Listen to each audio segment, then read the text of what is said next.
Emmanuel, élevé dans sa famille, est avide de saisir tout objet nouveau en vue d'une exploration active.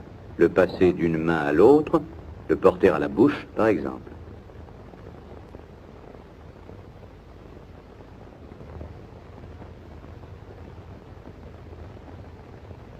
Totalement absorbé par ces manipulations, l'enfant prête peu d'attention à son entourage.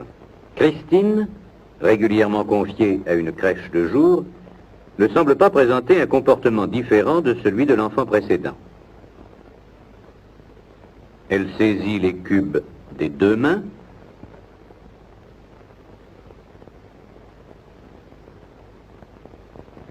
essaie de les superposer,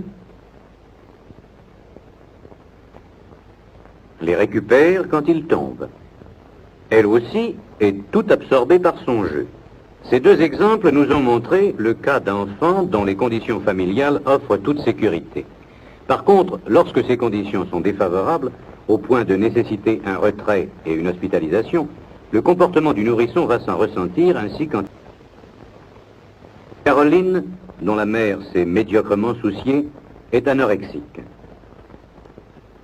Cet enfant porte bien la main à un cube, mais en fait elle s'y intéresse faiblement.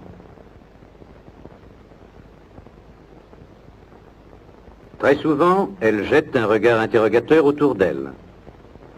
Son exploration reste active, mais elle semble surtout préoccupée par son entourage. Dans les cas qui vont suivre, le souci croissant de l'environnement. Jean, retiré très tôt à sa famille et hospitalisé après plusieurs placements, épie attentivement les gestes du psychologue. La carence affective dont cet enfant a souffert semble faire primer chez lui le besoin de contact social qu'on pourrait motiver par le désir intense de l'enfant de trouver un substitut maternel.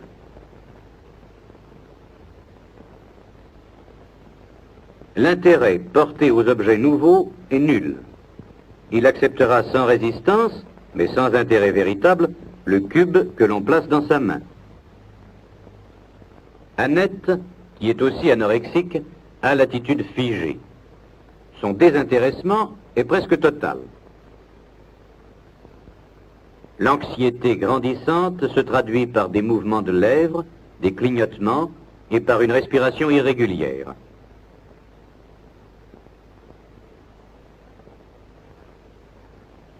L'autisme se lit dans le regard vague de cette petite fille. Nous retrouvons chez Colette, privée d'affection et de soins, les mêmes symptômes d'autisme et d'anxiété. Gestes figés, respiration haletante.